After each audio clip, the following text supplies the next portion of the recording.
Sahabat Fresh Juice, saya Yofi dan Natasha. Sesaat lagi kita akan mendengarkan Fresh Juice. Senin, 16 Maret 2026 bersama Christian Aditya dari Tangerang. Selamat mendengarkan.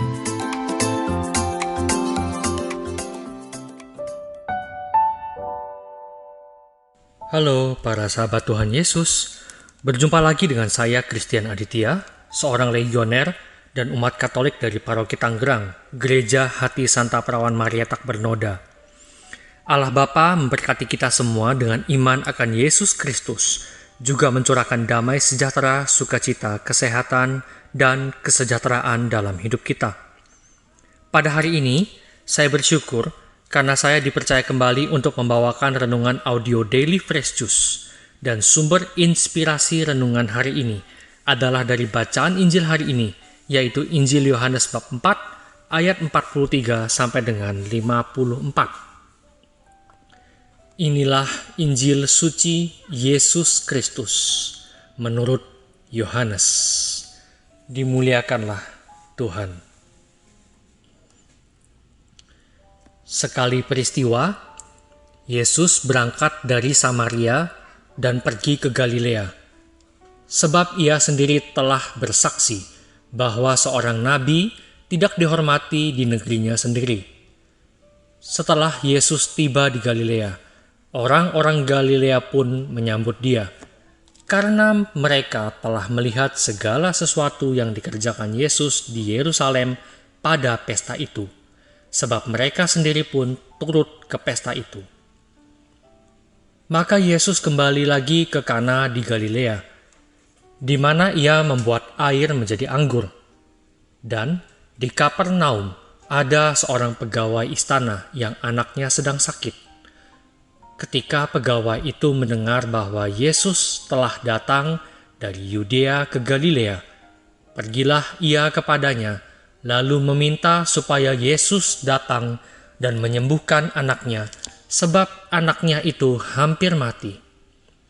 Maka kata Yesus kepadanya, "Jika kamu tidak melihat tanda dan mukjizat, kamu tidak percaya."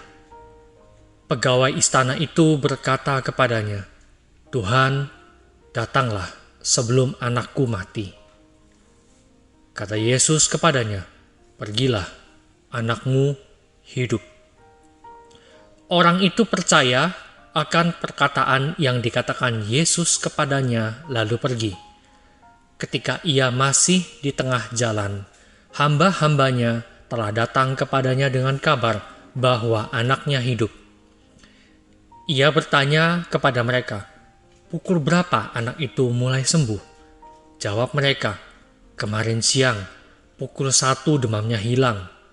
Maka teringatlah ayah itu, bahwa pada saat itulah Yesus berkata kepadanya, "Anakmu hidup." Lalu ia pun percaya, dan ia dan seluruh keluarganya. Dan itulah tanda kedua yang dibuat Yesus ketika ia pulang dari Yudea ke Galilea. Demikianlah Injil Tuhan. Terpujilah Kristus. Dalam Injil Yohanes yang kita baca dan dengarkan hari ini, kita meresapi dua perikop sekaligus. Pertama, perikop kembali ke Galilea. Dan yang kedua, perikop Yesus menyembuhkan anak pegawai istana. Dalam perikop kembali ke Galilea, kita dapat temukan pada Yohanes 4 ayat 43 sampai dengan 45.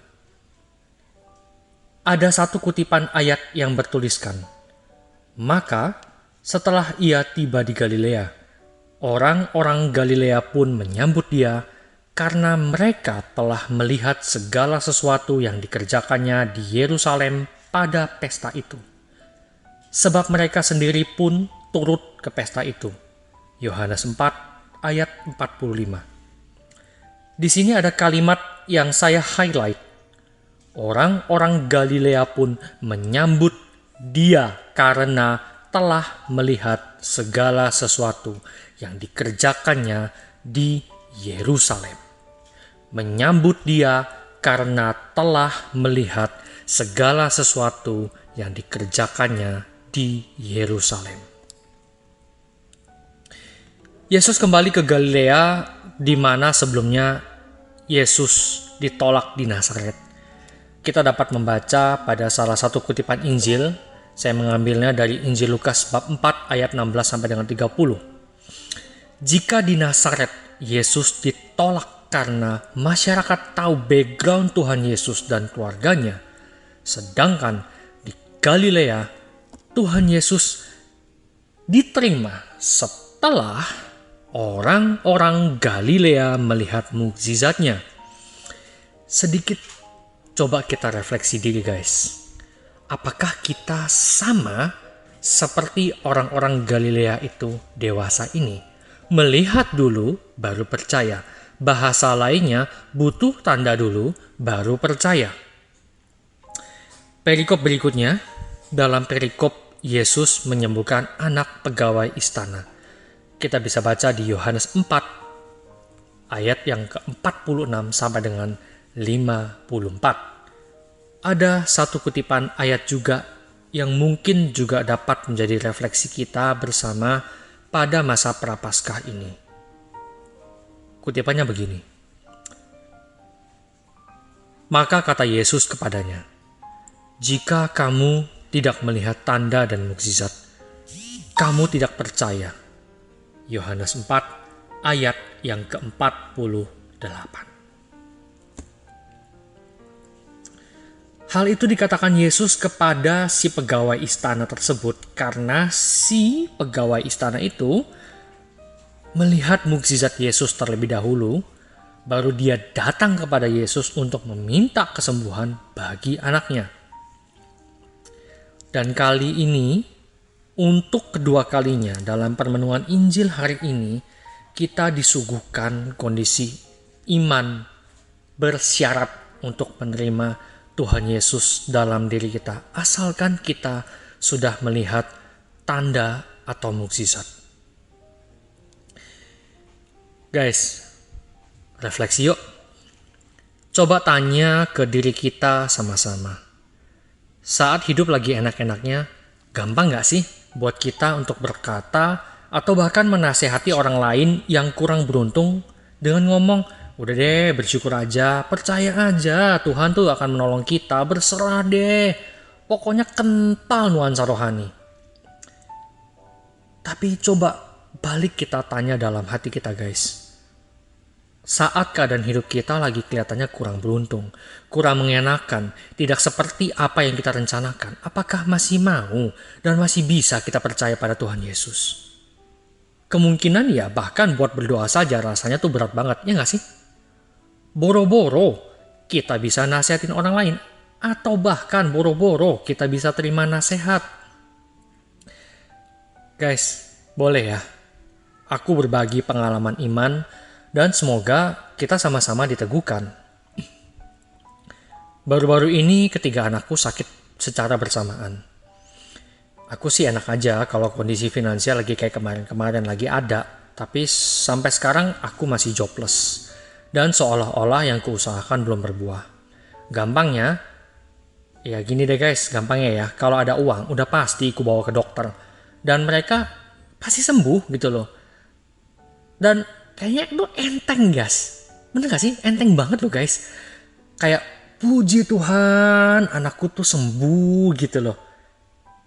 Tapi guys, yang aku mau bagikan sekarang ini, jujur ya, aku hanya bisa berdoa. Minta God jamah deh anak-anaknya Ai. Dan sambil pakai perantaraan media air suci. Ya, ada pemberian umat yang baru pulang dari ziarah dari Sendang Sono. Aku dan istri urapkan. Sambil berdoa kepada God. Puji Tuhan loh, anak-anakku sembuh. Dan yang membuat rasa syukurku itu sekarang menjadi berbeda adalah karena aku mengawali dulu untuk percaya baru mukjizat terjadi.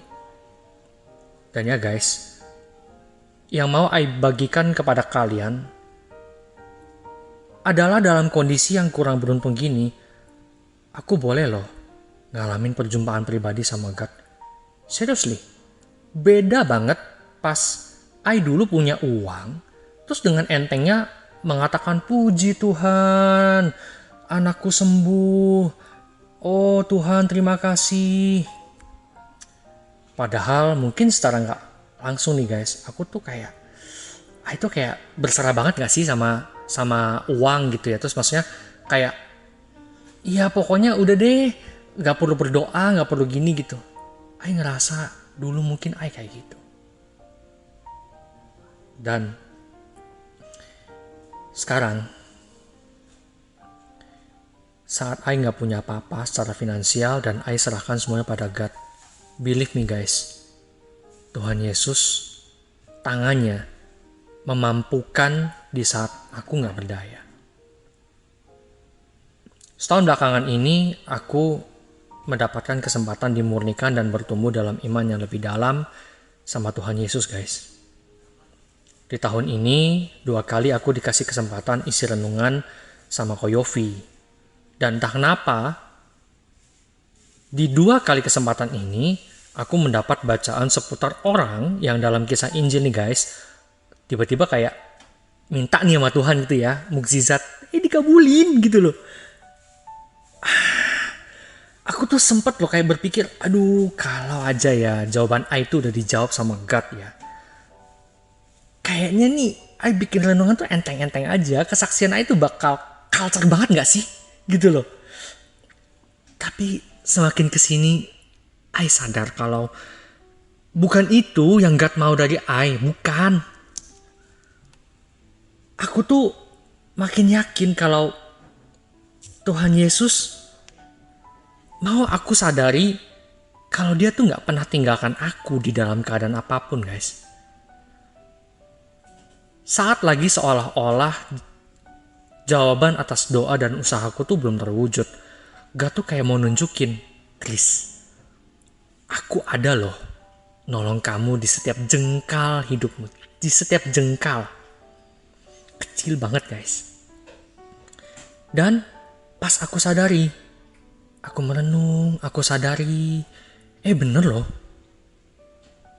Tuhan tuh bekerja lewat orang yang bahkan aku tuh gak pernah tahu wajahnya tuh kayak apa, suaranya tuh kayak apa gitu loh. Belum pernah tatap muka, tapi udah banyak banget tolong sama dia guys.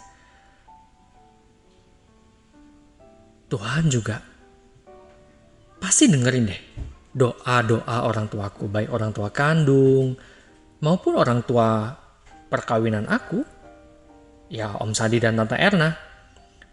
Tuhan juga kadang-kadang ngasih peneguhan lewat broadcast message dari beberapa pastor Katolik yang aku follow. Jadi aku kayak ditantang sekarang nih guys sama Tuhan Yesus untuk, kamu gak aku lihat penyertaan dia dalam hal-hal kecil di setiap jengkalnya? Atau aku cuma mau fokus sama mukjizat yang wow banget gitu, baru aku bisa bersaksi. Guys, bener deh. Ngisi 2 kali kesempatan renungan di tahun 2026 ini bukan momen mudah buat aku guys. Tapi aku mau kasih tahu sama kalian semua guys. Semoga ya khususnya nih buat kalian yang mungkin saat ini lagi bergumul sama kayak aku. Buat kalian yang sudah mencoba mengimani tapi mungkin gunung itu belum berpindah, please dengerin ini. Saat ini kita ditantang pada sebuah pendewasaan iman, hidup untuk percaya. Kalau orang-orang Galilea dan si pegawai istana itu melihat tanda dulu, baru mau percaya atau nerima Yesus. Guys, kita kali ini ditantang, mau gak kita percaya dulu dan terima Yesus, baru pada saatnya Yesus akan tunjukkan tanda dan kuasanya. Semoga kita bisa hidup dan menghidupi iman kita kepada Yesus, seperti sabdanya kepada Santo Thomas. Kata Yesus kepadanya, "Karena engkau telah melihat aku, maka engkau percaya. Berbahagialah mereka." Kuulang ya guys, berbahagialah mereka yang tidak melihat namun percaya. Yohanes 20 ayat 29. Tuhan Yesus memberkati. Salam Fresh Juice. Sahabat Fresh Juice, kita baru saja mendengarkan Fresh Juice. Senin, 16 Maret 2026. Terima kasih kepada Christian Aditya untuk renungannya hari ini. Sampai berjumpa kembali dalam Fresh Juice edisi selanjutnya. Salam Fresh Juice.